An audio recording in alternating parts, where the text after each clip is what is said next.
The darkness of space split open like a wound. Massive ships pushed through the tear in reality, their hulls gleaming with an unnatural shine. These were not machines made of metal and circuits. They were living things, bred for war, and shaped by centuries of genetic tampering. Commander Vexith stood on the bridge of the lead vessel, his yellow eyes scanning the star system before them. His scaled skin rippled with excitement as data flowed across the organic displays growing from the ship's walls. Another system, another species to hunt. The Cathar had been doing this for 3,000 years. They moved from star to star, finding worlds with intelligent life. They studied these species for a few cycles, learning their weaknesses. Then came the hunt. It always ended the same way, with the prey species extinct, and the Cathar moving on to find new targets. Report. Bexath hissed, his forked tongue tasting the air. Subcommander Zelketh, his second-in-command, approached with quick steps. Her claws clicked against the living floor of the bridge. The third planet shows signs of advanced life. Commander, they call themselves humans. They have cities, technology, weapons, but nothing that should trouble us. Vexith studied the images flowing across the displays. Blue and green world. Billions of the soft-skinned creatures moving across its surface. He could see their cities from space. Sprawling things made of stone and metal. Primitive but showing some intelligence. Their technology level, he asked. Early space age. They have achieved flight beyond their atmosphere, but have not mastered faster than light travel. Their weapons are chemical-based projectiles and some energy weapons. No shield technology detected. Perfect. Vex felt his hunting instincts wake up. These humans looked weak. No natural armor, no claws, no fangs worth mentioning. Their skin was soft and easily damaged. They would make good sport. Begin the hunt, he ordered. The Cathar fleet moved toward Earth like a pack of predators approaching wounded prey. Their bioships pulsed with life, weapons growing from their holes like thorns. The hunt was about to begin. On Earth, Dr. Sarah Chen was working late in her laboratory when the first warnings came through. She was a xenobiologist, someone who studied the possibility of alien life. For years, she had wondered what would happen if humanity ever met another intelligent species. She had hoped for peaceful contact, for learning and sharing knowledge. The alarms that filled her lab told her that her hopes had been naive. All personnel, this is not a drill, came the voice over the emergency broadcast system. Unknown objects have appeared in Earth orbit. Military forces are responding. Civilian populations in major cities should seek shelter immediately. Sarah ran to the window. In the night sky above her city, she could see them. Ships. Massive alien ships hanging in the darkness like predators waiting to strike. They were beautiful in a terrifying way, their surfaces seeming to move and pulse with life. Her phone buzzed with messages from colleagues around the world. Similar ships were appearing over every major city on Earth. London, New York, Beijing, Moscow, Tokyo. All of them now had alien vessels hanging overhead like swords waiting to fall. The first attack came at dawn. Sarah watched from her window as beams of light fell from the ships above where they touched the city. Buildings simply disappeared, not destroyed, dissolved. The beams seemed to unmake matter itself, leaving behind only empty air and dust. But the aliens were not trying to destroy everything. Sarah realized they were being surgical in their strikes. They hit military bases, government buildings, communication centers. They were cutting off humanity's ability to fight back in an organized way. Within hours, the world's military forces were scattered and confused. The alien ships seemed to know exactly where to strike to cause maximum damage to human coordination efforts. It was like they had studied humanity for years before attacking. Then came the landing ships. Sarah watched smaller vessels drop from the main fleet like seeds falling from a tree. They landed in the ruins of the city, and from them came the hunters themselves. The first time Sarah saw a Cathar, she understood why they were so confident. The alien stood nearly 8 feet tall, its body covered in scales that seemed to shift color to match its surroundings. Its arms ended in claws that could cut through steel, and its mouth was full of teeth designed for tearing flesh. When it moved, it flowed like liquid death. But what frightened Sarah most was the intelligence in its yellow eyes. This was not a mindless beast. This was a thinking predator that had planned this attack with care. The HFY hunting parties moved through the ruined city like wolves through a flock of sheep.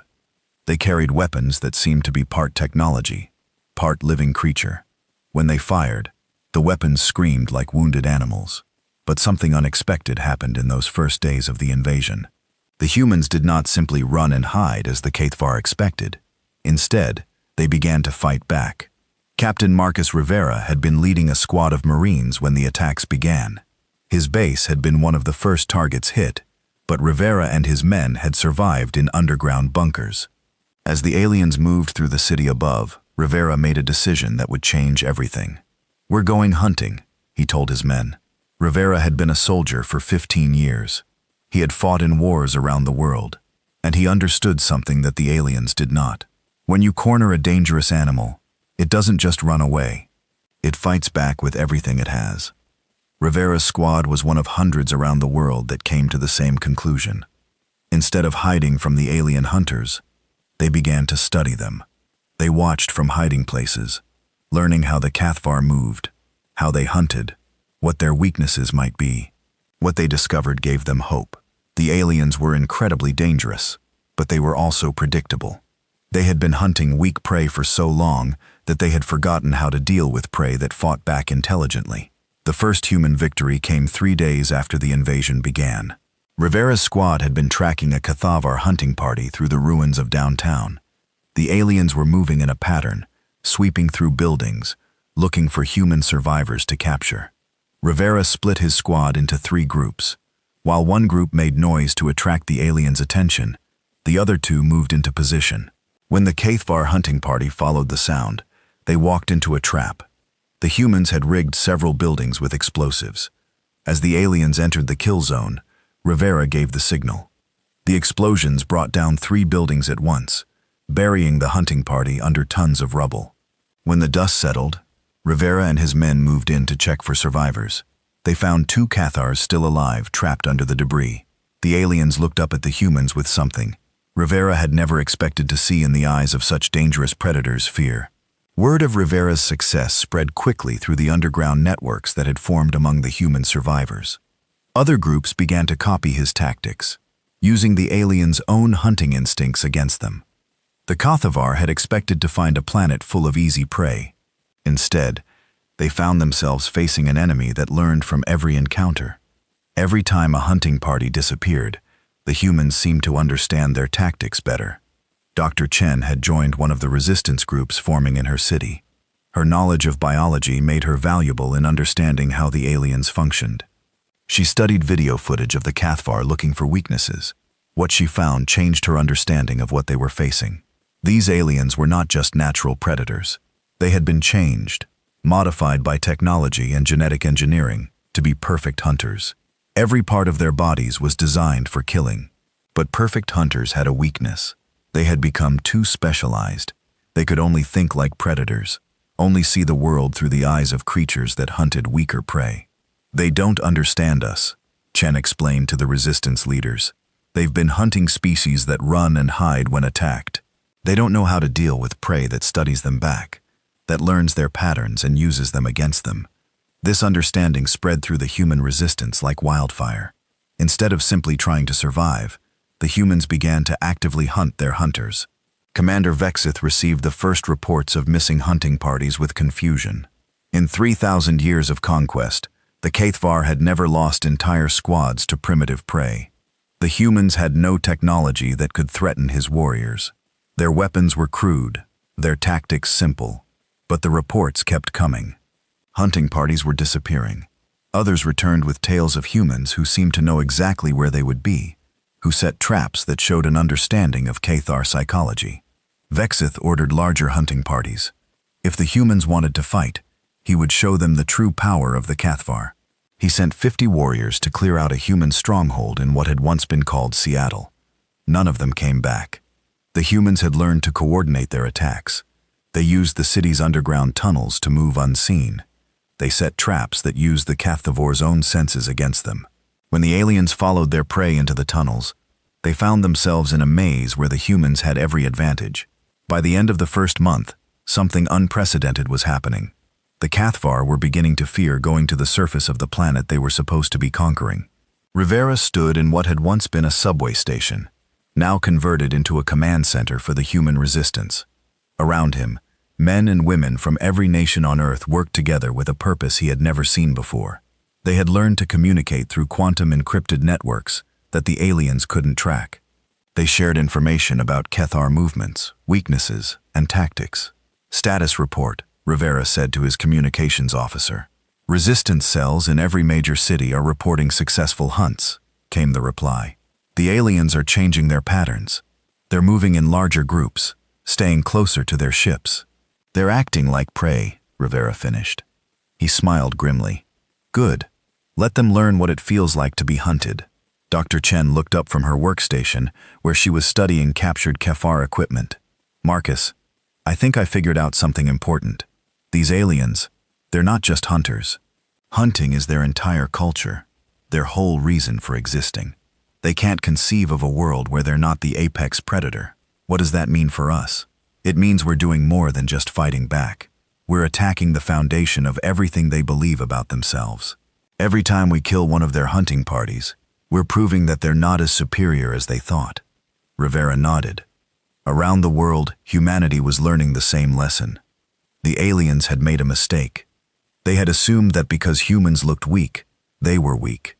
They had not understood that humanity's greatest strength was not physical power, but the ability to adapt, to learn, to change tactics when the old ones stopped working. The Cathar had spent 3,000 years hunting species that followed predictable patterns, but humans were different. They could become anything they needed to become to survive, and right now, they needed to become hunters. As the first month of the invasion ended, the situation was not what anyone had expected.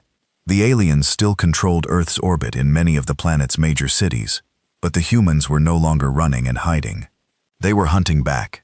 Commander Vexith stood on his bridge, staring down at the blue and green world that should have been conquered by now. His hunting parties were requesting support for simple operations that should have been routine. His warriors were reporting that the humans seemed to anticipate their every move. For the first time in his long career, Vexith was beginning to wonder if the Cathar had finally found prey that could bite back hard enough to hurt them. On the surface of Earth, in hidden bases and underground tunnels, humanity was preparing for a war unlike any they had ever fought. They were learning to hunt creatures that had been perfected for hunting them, and they were getting very good at it. 3 months had passed since the Cathar arrived at Earth. In those months, everything had changed. The planet's surface was a battlefield, but not the kind the aliens had expected. This was not a war of conquest where one side overwhelmed the other with superior force. This had become a deadly game of cat and mouse, except no one was sure anymore who was the cat and who was the mouse. Dr. Sarah Chen stood in what had once been a university laboratory. Now it served as one of humanity's most important research centers. The room was filled with alien technology that human teams had captured from defeated Cathar hunting parties. Every piece was being studied, taken apart, understood. Sarah held a Cathar weapon in her hands. The thing was still alive. She realized it pulsed with a slow heartbeat and was warm to the touch. The aliens didn't just use biotechnology, they were part of it. Their weapons, their ships, even their armor, were living creatures bred for specific purposes. "It's incredible," she said to her research partner, Dr. James Harrison. "Everything they use is organic. Their technology is based on evolution and genetic engineering, not manufacturing." James nodded as he examined a piece of Cathar armor under a microscope, which explains why they're so good at hunting. Their equipment literally adapts to their needs, but it also gives us an advantage. How so? Living things can be killed. Living things can get sick. Living things can be turned against their masters if you know how. Sarah smiled. This was exactly the kind of thinking that was helping humanity survive. Instead of trying to fight the aliens with conventional tactics, humans were learning to think differently. They were studying their enemies like scientists, not just soldiers.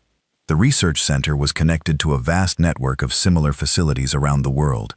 In hidden bases and underground laboratories, the best minds of humanity were working together to understand the Cathar.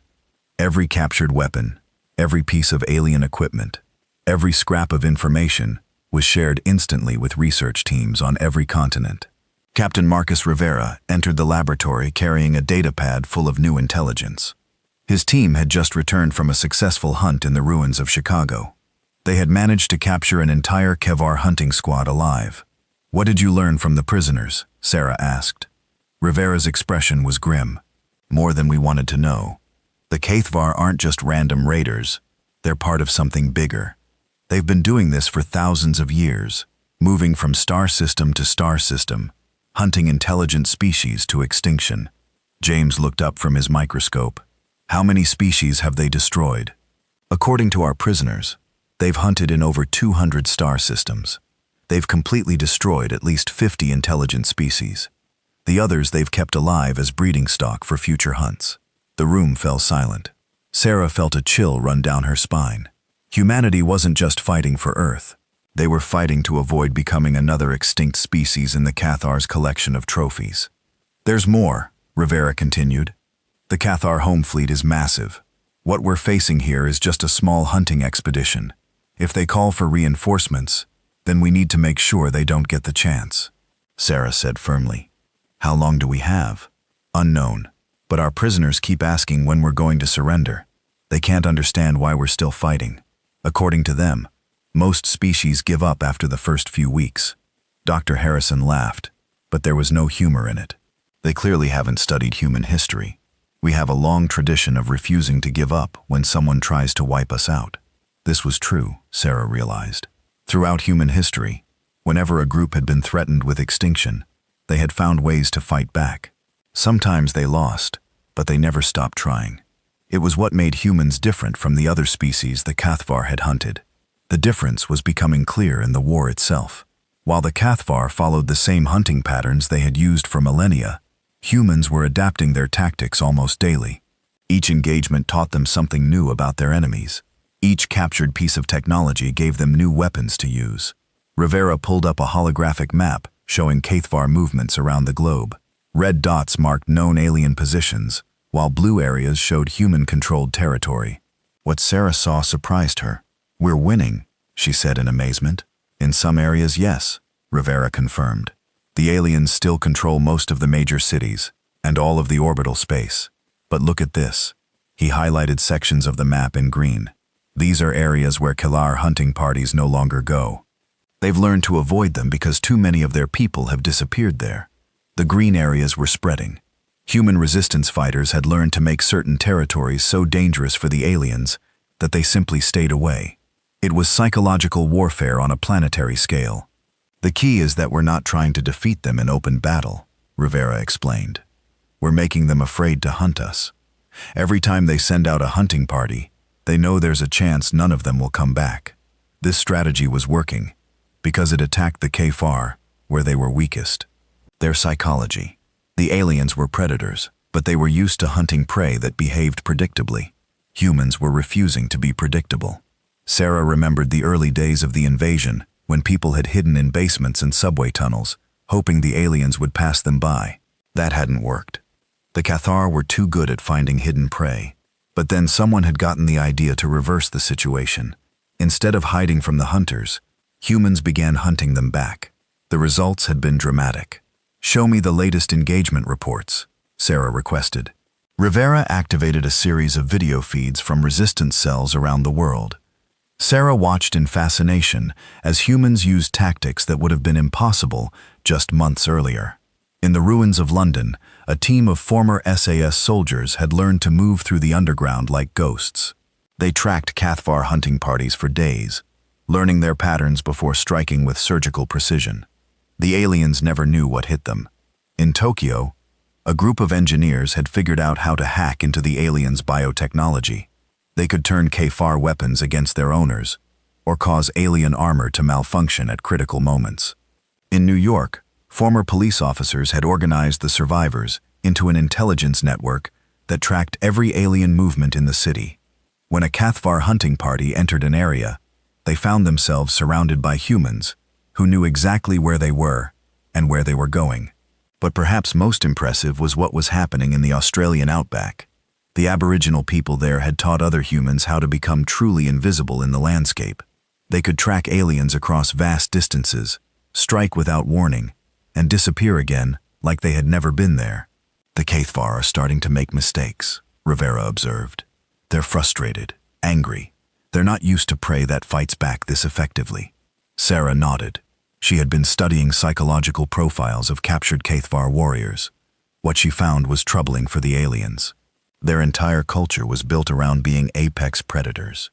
Their religion, their social structure, their sense of identity, everything depended on their ability to hunt successfully. But humans were proving that the HFY were not invincible. Every successful human attack damaged more than just alien equipment and personnel. It damaged their fundamental belief in their own superiority. We're not just fighting a war, Sarah realized. We're destroying their entire worldview. Dr. Harrison looked up from his work with excitement. Sarah, you need to see this. I've been studying the neural patterns of our HFY prisoners. Their brains are actually changing. Sarah hurried over to his workstation.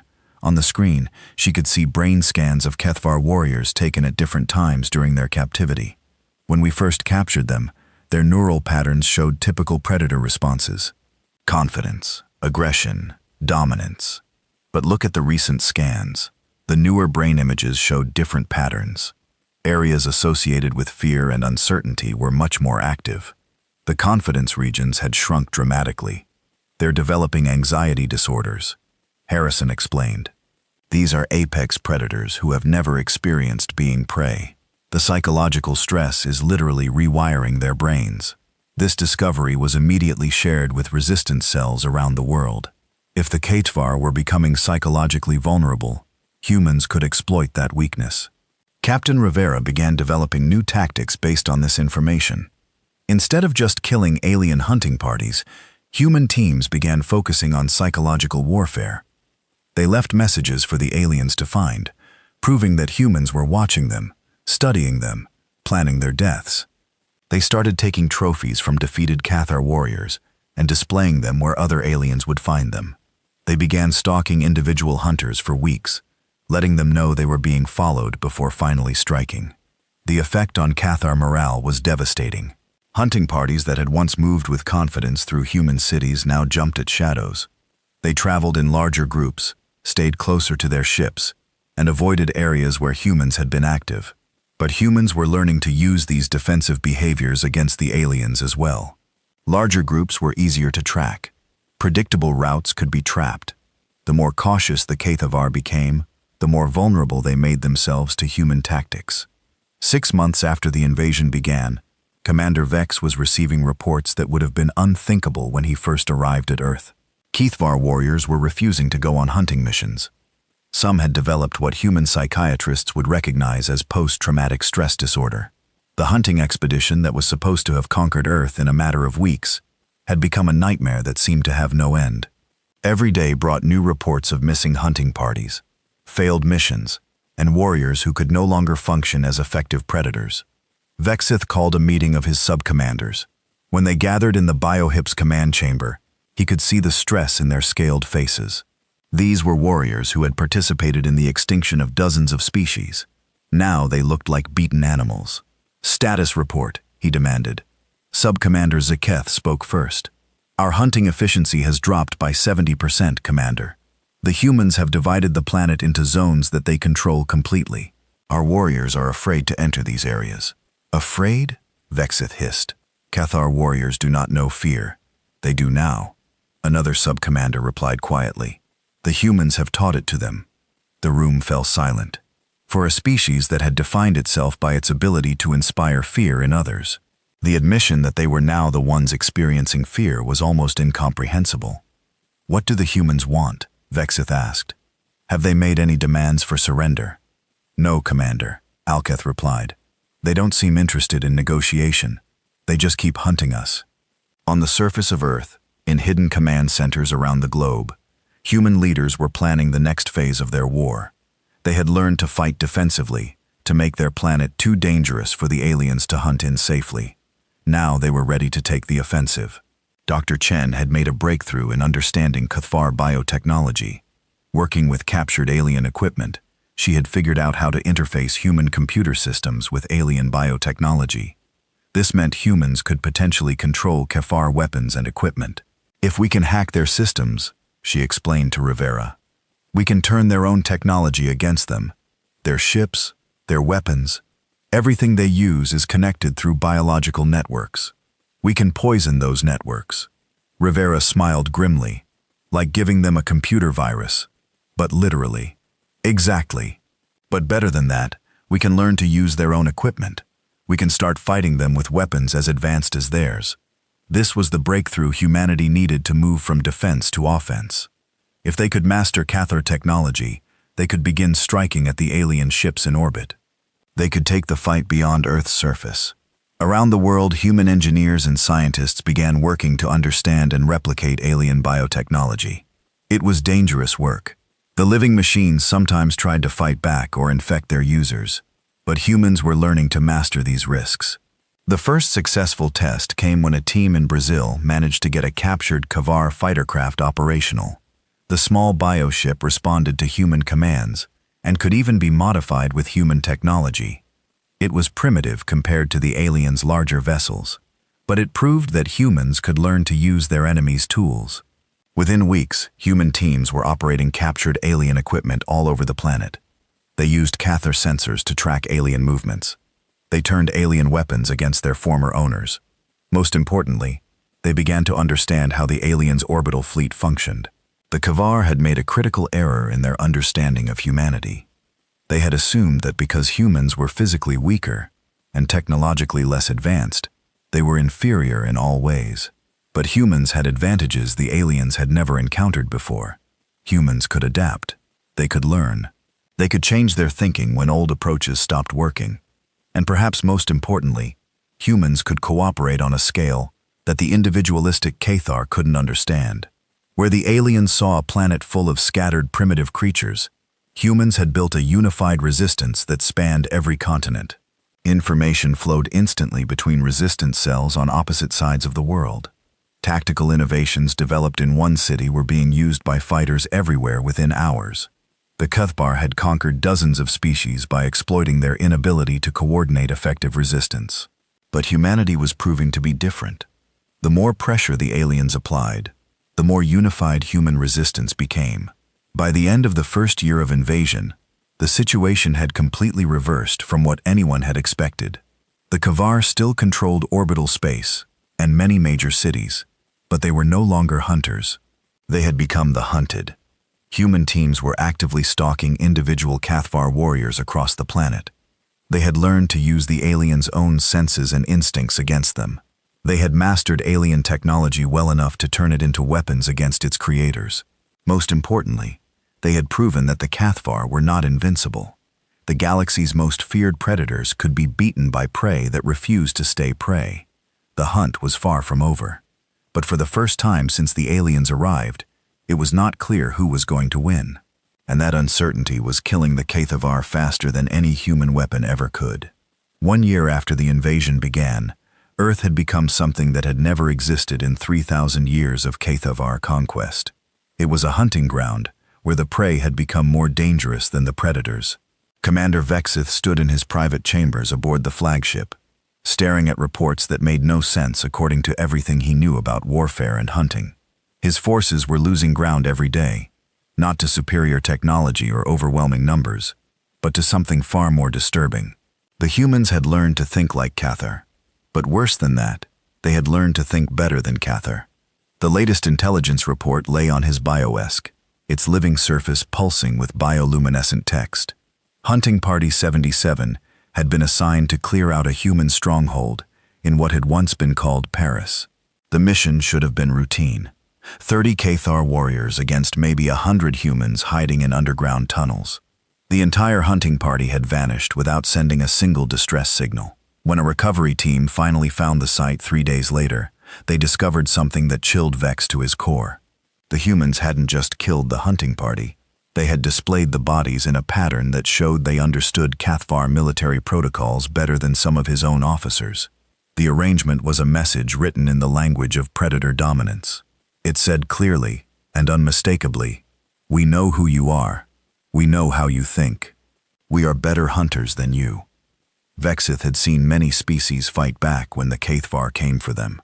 Some had been brave, some had been clever, some had even won battles against his forces. but none had ever demonstrated that they understood HFY psychology well enough to wage psychological warfare against them. Dr. Sarah Chen crouched in the ruins of what had once been the Louvre Museum, studying the aftermath of the Paris operation. Her team had been documenting human tactical evolution for months, and what she saw here represented a new level of sophistication. The human team that had eliminated Hunting Party 77 had used classic HFY pack hunting techniques against the aliens themselves. They had divided into small groups, surrounded their prey, and attacked from multiple directions simultaneously. But they had also added elements that no HFY would have thought of. They used the aliens' own sensory advantages against them. Her research partner, Dr. James Harrison, observed, examining scorch marks on the tunnel walls. The HFY have incredible hearing and smell, so the humans created false scent trails and sound decoys that led them exactly where they wanted them to go. Sarah nodded as she studied video footage captured by hidden cameras.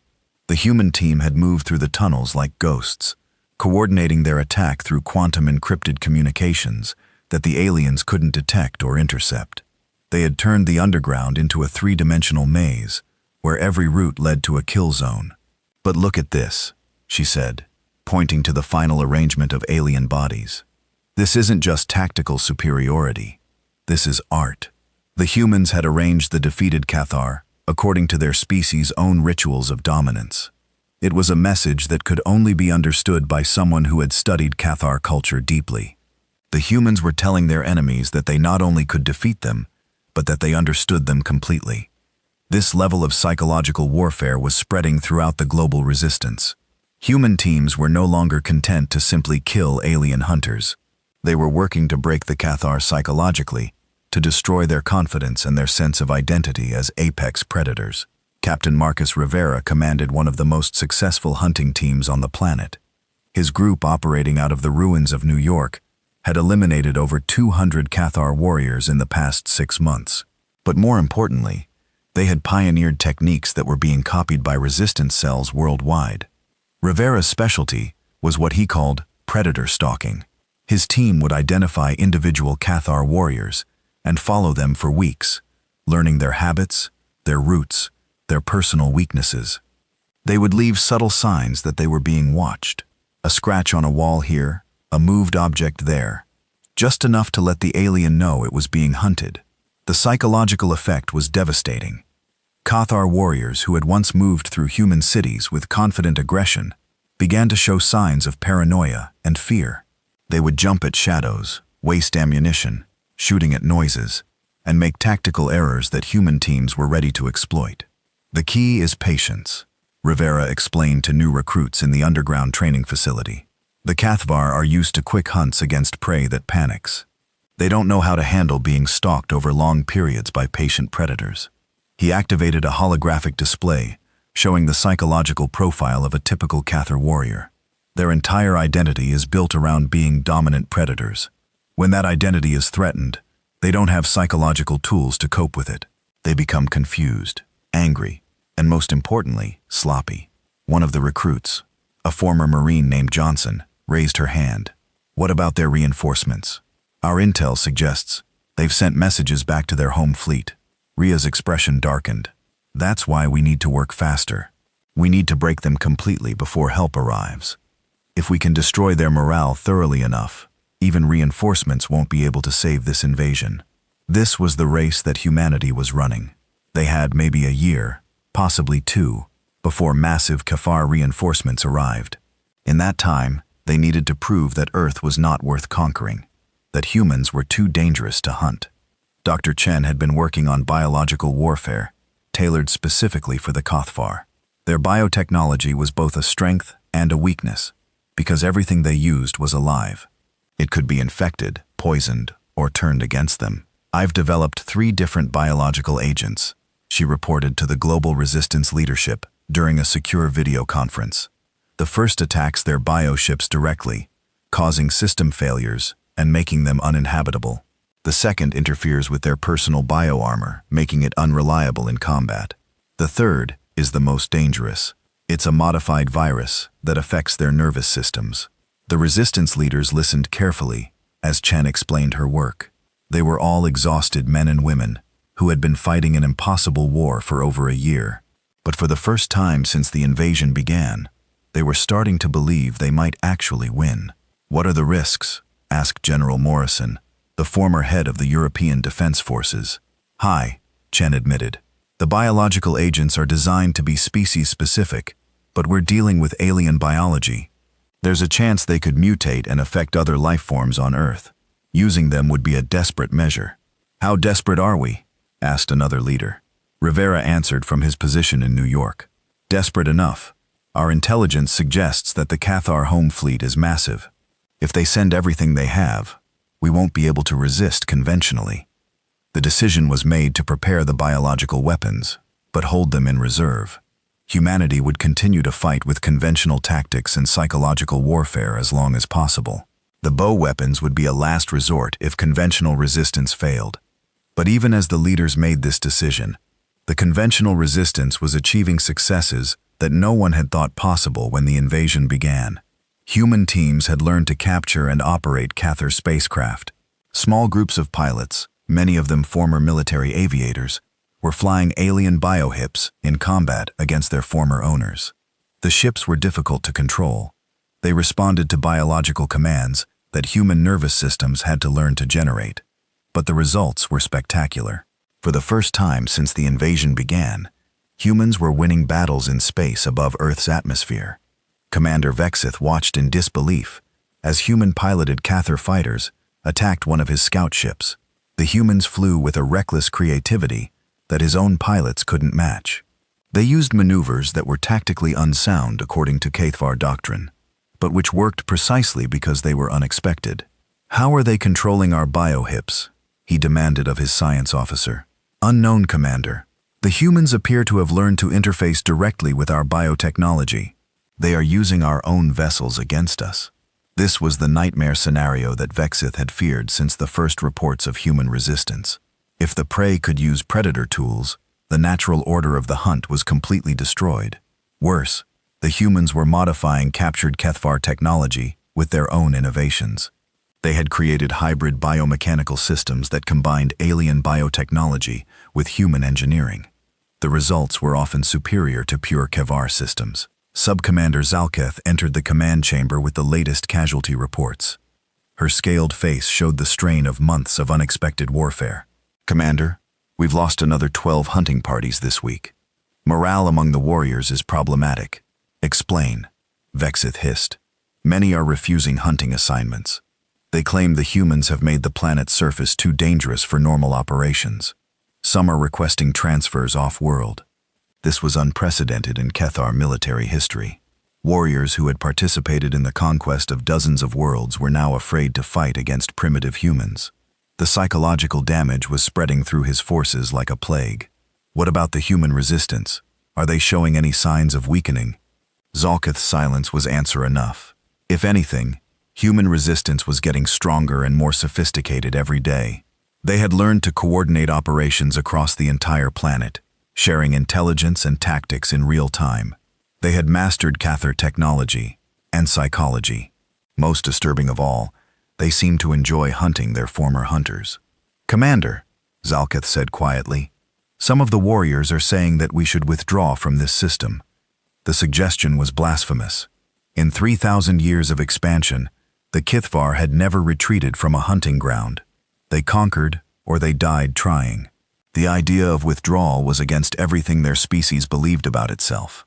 But as Vexith looked at the tactical displays showing human-controlled territory spreading across the planet like a partitional Cathar doctrine, he had to admit that traditional Cathar doctrine was not working against these particular prey animals.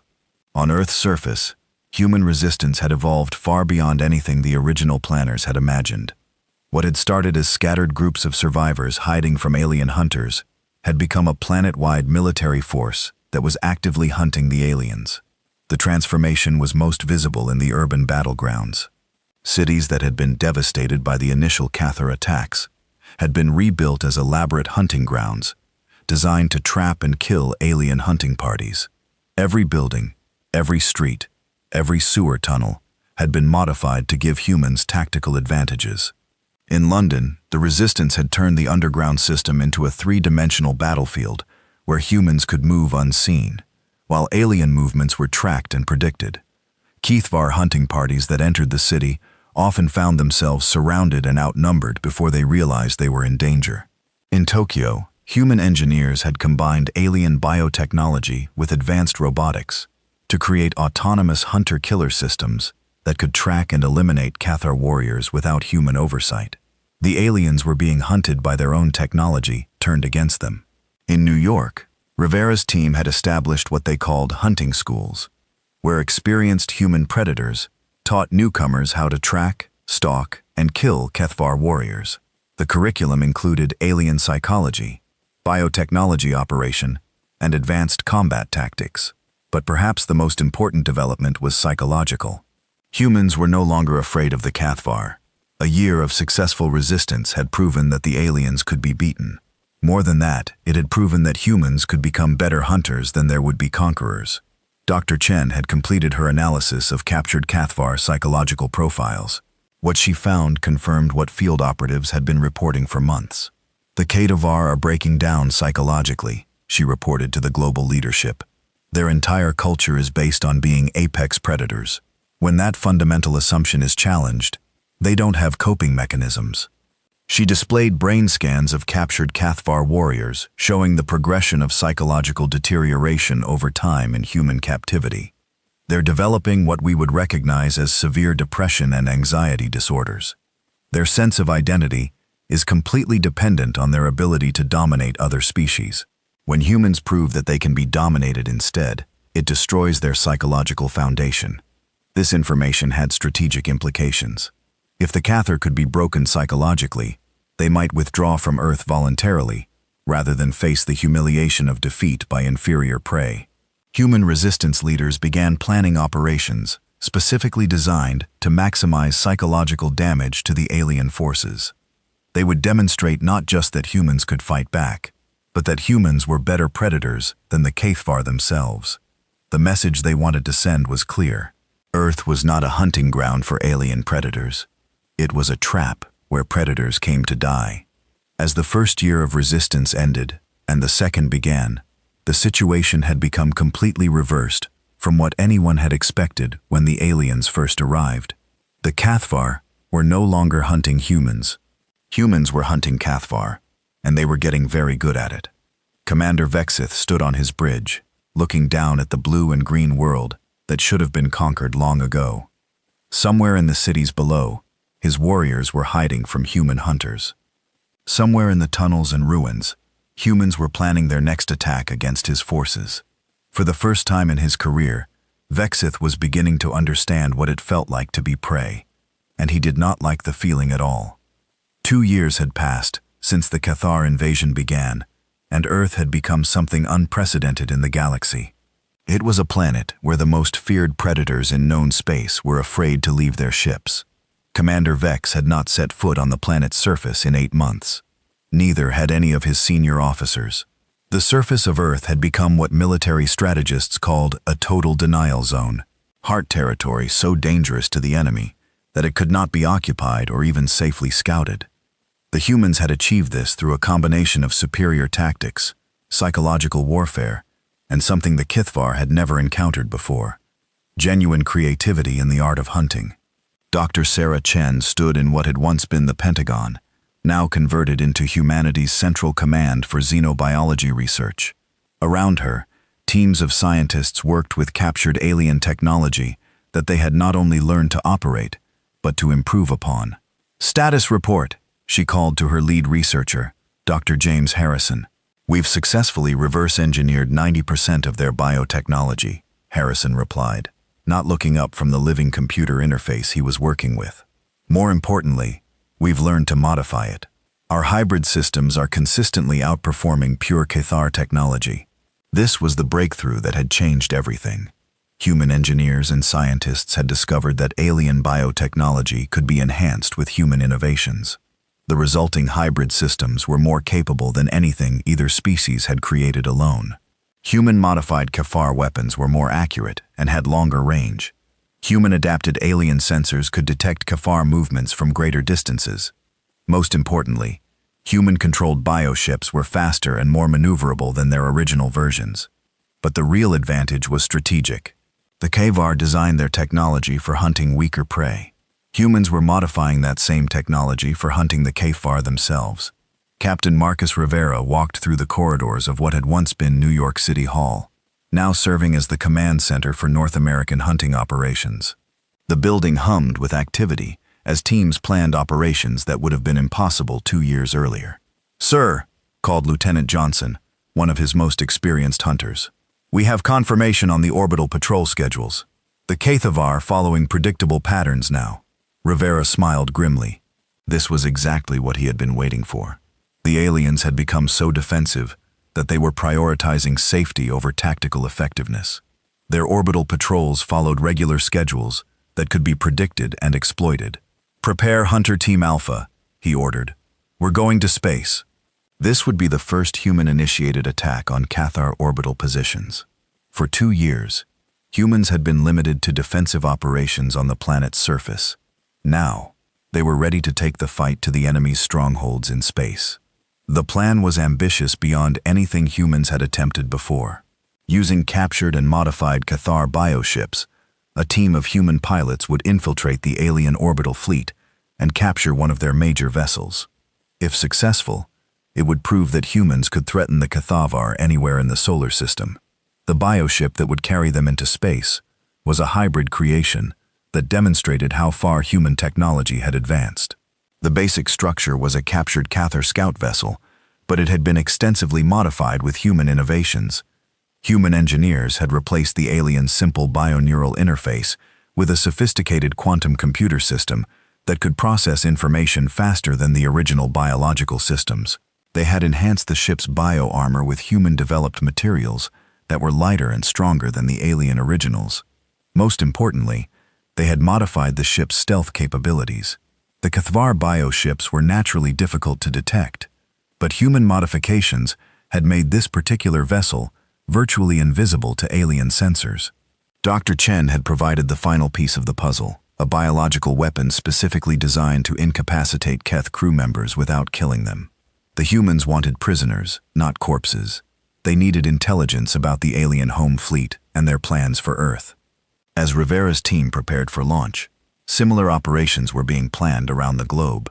Human resistance had evolved into something the HFY had never faced, a coordinated planetary military force capable of taking offensive action.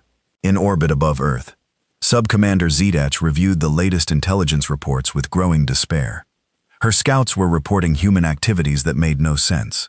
According to everything the HFY knew about primitive species, the humans were not just surviving the invasion, they were thriving.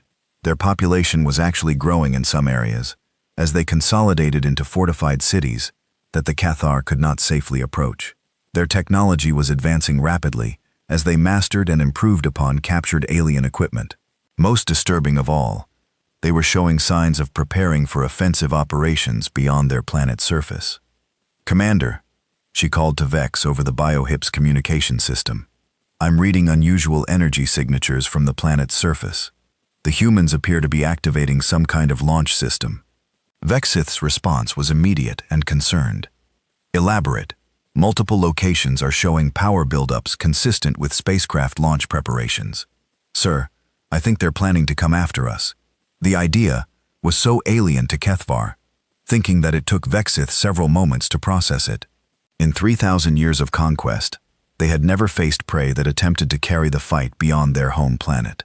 The very concept violated everything the Kethavar understood about the natural order of predator and prey. But as he studied the sensor readings, Vexith had to accept the impossible. The humans were preparing to launch spacecraft. They were planning to hunt the Kevar in space itself. Rivera's biohip launched from a hidden facility in the ruins of Colorado Springs. The launch was silent and nearly invisible. The hybrid craft rose through Earth's atmosphere like a living shadow, undetected by Cathar sensors. As they approached orbital altitude, Rivera felt a mixture of excitement and terror. No human had been this far from Earth since the invasion began. But more than that, they were about to attempt something that no other species in the galaxy had ever successfully done. Hunt the Kethvar in their own element. Target acquired. reported his pilot, Lieutenant Sarah Kim, a former NASA astronaut who had volunteered for the most dangerous mission in human history.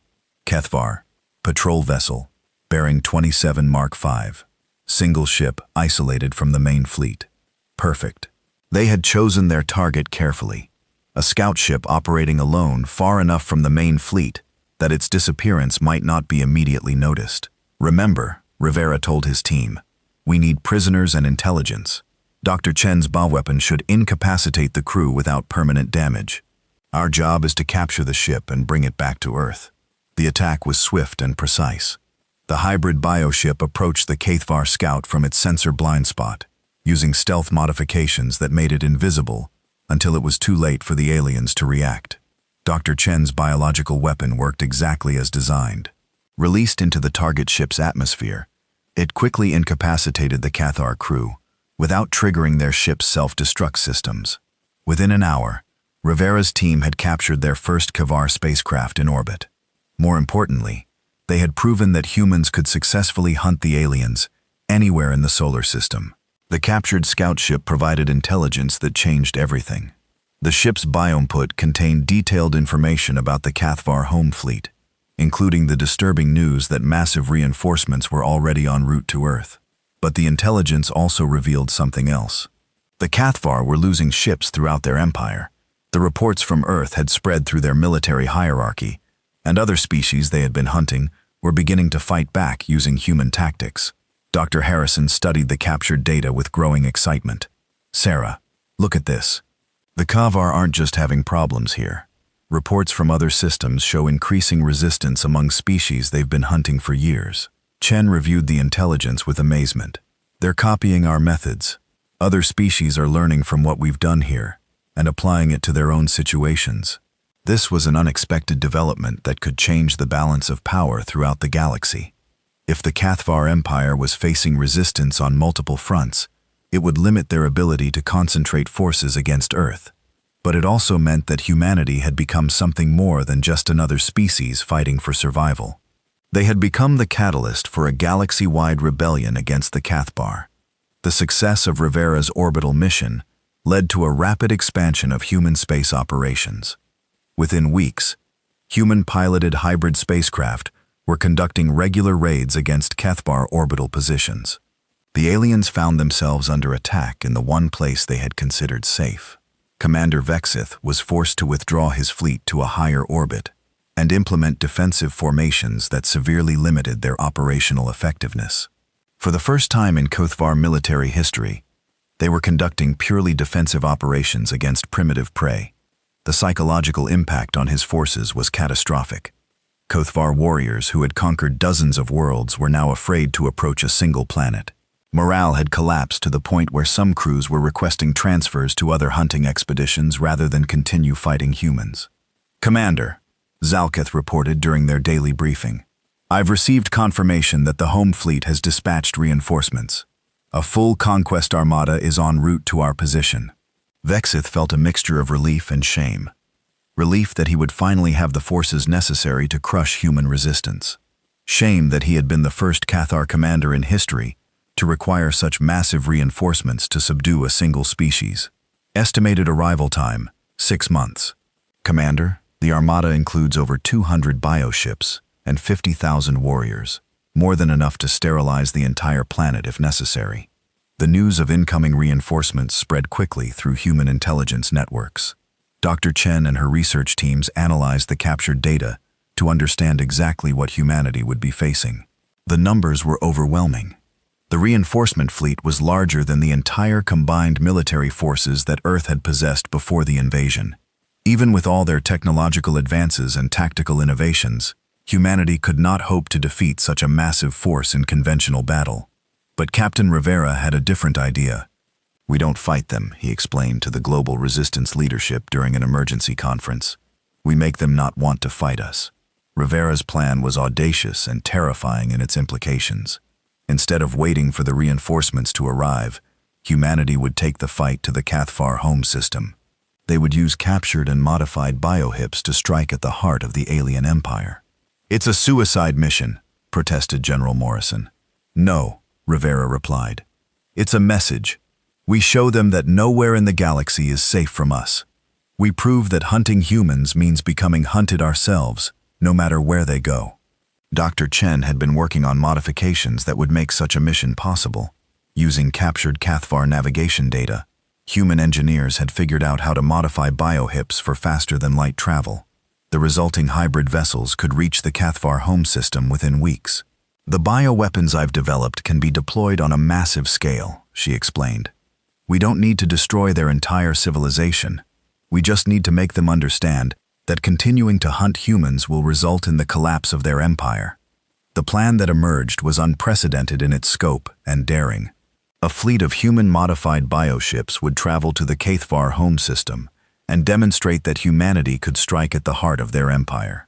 They would prove that humans were not prey to be hunted, but predators, capable of hunting their hunters across the galaxy.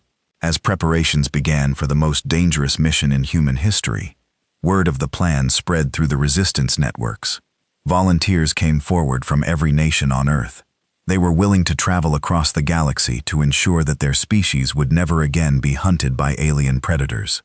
The message they planned to deliver to the Cathvar was simple and terrifying. Earth was not a hunting ground. It was the home of hunters who would follow their prey anywhere in the galaxy. Commander Vex received the intercepted human communications with disbelief that quickly turned to horror. The humans were planning to attack the Cathvar homeworld itself. The idea was so insane, so contrary to every natural law of predator and prey, that his mind initially refused to accept it. But as he studied the intelligence reports, he realized that the humans were serious. They had the technology, the knowledge, and apparently the will to carry out such an attack. For the first time in his long career, Vex began to understand that his species might have made a terrible mistake when they chose to hunt humanity. The prey had not just learned to fight back. They had learned to become apex predators themselves. And now they were coming for the hunters. 3 years after the Cathar invasion began, Captain Marcus Rivera stood on the bridge of the hybrid biohip Revenge, watching the stars shift from points of light to streaming lines as they entered faster-than-light travel. Behind him, a fleet of 27 human-modified vessels followed, the same course toward the heart of the Cathvar Empire. This was the moment that would determine whether humanity remained a single species fighting for survival on one world, or became something new, the galaxy's apex predator. The journey to the Cathvar home system took 18 days. During that time, Rivera's fleet remained in constant communication with Earth, sharing intelligence and coordinating their attack with defensive preparations back home. The massive Cathvar reinforcement fleet was still 3 months away from Earth, giving humanity a narrow window to strike first. Dr. Sarah Chen worked constantly during the journey, finalizing the biological weapons that would make their mission possible.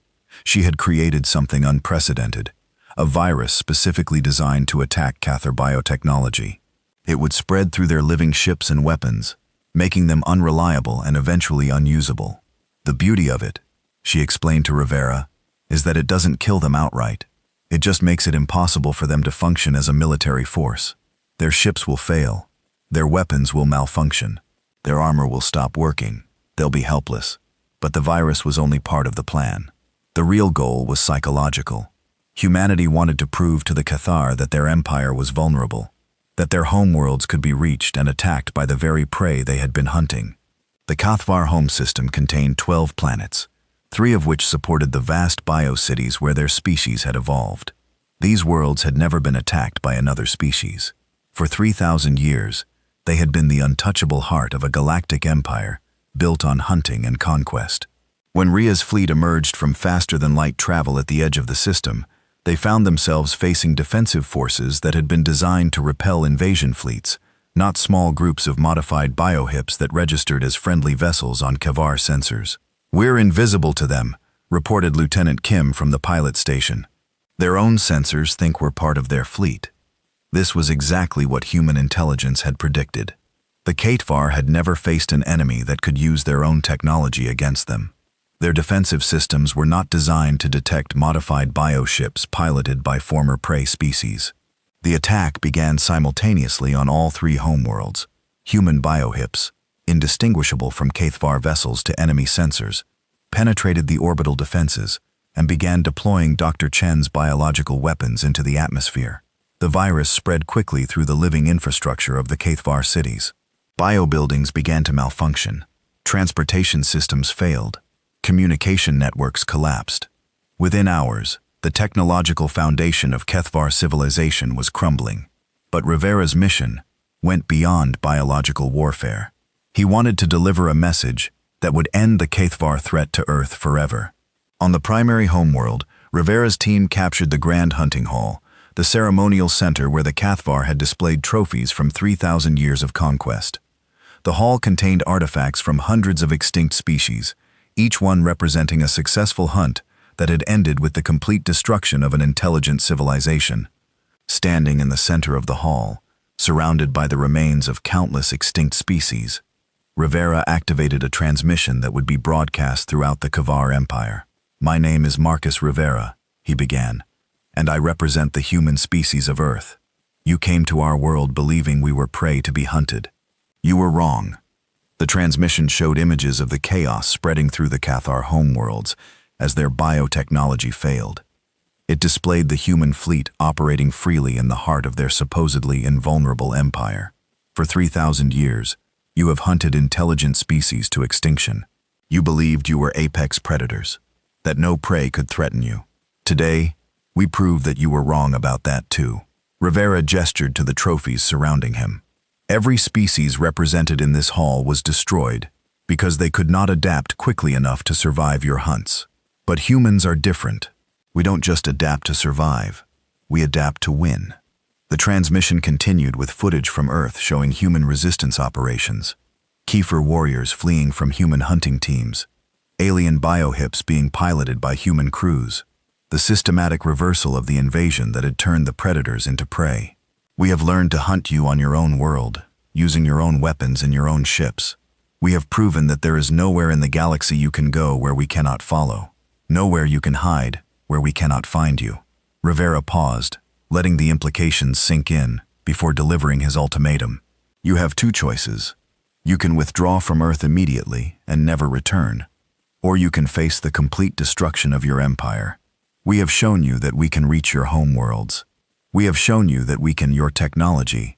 If you force us to, we will show you that we can hunt your species to extinction, just as you have hunted others." The transmission ended with a final image. Humans and representatives of other species that the HFY had been hunting, standing together in the Grand Hunting Hall. The message was clear. Humanity had not just defended itself. It had become the catalyst for a galaxy-wide alliance against HFY expansion. Commander Vex received the transmission aboard his flagship in Earth orbit. As he watched human forces operating freely on the HFY homeworlds, he felt something he had never experienced before. Complete helplessness. The humans had done the impossible. They had turned the greatest hunters in the galaxy into hunted animals, cowering in their own homes. They had proven that no species, no matter how advanced or dangerous, was immune to becoming prey if they chose the wrong target. "Status report from the homeworlds," he requested, though he already knew what the answer would be. "Complete system failure, Commander," Zalketh reported. "The biological weapon the humans deployed has infected our entire biotechnological infrastructure. Our ships are failing, our cities are going dark, our weapons are becoming inoperative." "And the reinforcement fleet? They've received the human transmission. The Admiralty is reconsidering their orders." Bexith understood. The Keth High Command was facing the collapse of their homeworlds and the possible extinction of their species. Continuing the hunt for one troublesome planet was no longer a priority. Commander Zelketh continued quietly. "I'm receiving surrender requests from hunting fleets throughout the Empire. The humans have shared their biological weapon with other species. HFY forces are being attacked everywhere. This was the end of everything the HFY had built over 3 millennia. Their empire of conquest was crumbling as their former prey turned their own tactics against them. On Earth, Dr. Chen monitored the global communications networks as reports came in from across the galaxy. Species that had been hunted by the Kudvar for generations were suddenly free, their oppressors fleeing in broken bioships that could barely function. "It's working," she reported to the global resistance leadership. "The Kavar Empire is collapsing. Their fleets are retreating from dozens of systems. But Chen knew that the real victory was not just the defeat of one predatory species. Humanity had proven something that would echo throughout the galaxy for generations to come. Intelligence and adaptability could triumph over any amount of natural or artificial predatory advantage. The species that had thought they were the ultimate hunters had been taught that there was always something higher on the food chain. Rivera's fleet returned to Earth 6 weeks later, their mission accomplished beyond anyone's expectations. They had not just defended their homeworld, they had ended a 3,000-year reign of terror that had consumed hundreds of intelligent species. The HFY reinforcement fleet never arrived at Earth. Instead, it was recalled to help with the crisis on the homeworlds. Within months, the remaining HFY forces had withdrawn from Earth orbit entirely, leaving behind only scattered groups of individuals who requested asylum rather than return to their collapsing empire. But humanity's role in the galaxy was just beginning. As word of their victory spread, representatives from dozens of species made contact with Earth. Some were former HFY prey, seeking alliance and protection. Others were potential threats that wanted to test themselves against the species that had defeated the galaxy's apex predators. Dr. Chen found herself leading a new kind of research program, studying not just how to defend against alien threats, but how to prevent the rise of another species like the HFY. Her work focused on creating technologies and strategies that could be shared with peaceful species throughout the galaxy.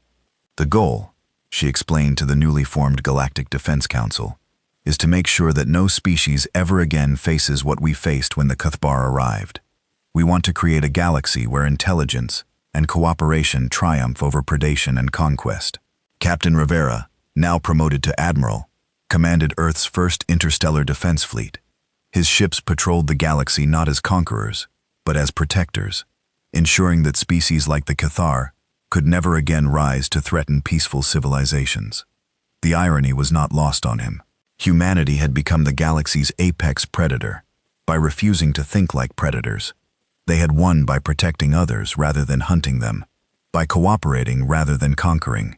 5 years after the invasion began, Earth hosted the first Galactic Peace Conference, attended by representatives from over 200 species. The goal was to establish principles that would prevent future wars of extinction and create a framework for peaceful contact between species. The conference was held in the ruins of the Grand Hunting Hall, now rebuilt as the memorial to extinct species. Each of the species that the HFY had destroyed was remembered with a monument, and representatives of surviving HFY populations participated in the ceremonies. Former Commander Vex, now serving as a representative of the reformed HFY remnant, spoke to the assembly about the lessons his species had learned. "We believe that strength meant the ability to destroy others," he said, his voice carrying the weight of genuine remorse. "The humans taught us that true strength means the ability to protect others. We spent 3,000 years proving we could hunt. They spent 3 years proving they could save." The conference established the Galactic Protection Protocols, a set of principles that would govern contact between species and provide frameworks for mutual defense. Humanity took the lead in implementing these protocols, but the goal was to create a system that no single species could dominate.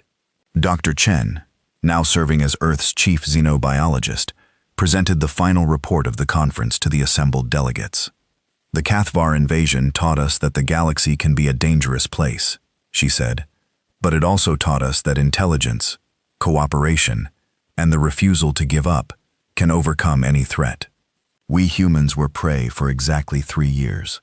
We have chosen to spend the rest of our existence ensuring that no other species has to experience what we experienced." The audience, representing hundreds of worlds and thousands of years of galactic history, rose in unanimous applause. As the conference ended and delegates returned to their home worlds, Rhea stood on the balcony of the rebuilt memorial, looking up at the stars. Somewhere out there, human ships were patrolling the galaxy, not hunting for prey, but protecting species that needed protection. The great hunt was over. The HFY had learned that there were no easy prey in a galaxy where intelligence and determination could overcome any advantage. Humanity had learned that their greatest strength was not their ability to destroy their enemies, but their willingness to protect their friends. In the end, the hunters had become the hunted. The prey had become the protectors. and the galaxy had become a safer place for intelligence to flourish. The stars shined down on a galaxy where the age of predators was ending, and the age of guardians had begun. And at the center of it all was a small blue planet whose inhabitants had refused to accept their fate as prey, and had instead chosen to become the shepherds of galactic peace. The hunt was over, the protection had begun, and humanity would never let another species face extinction alone.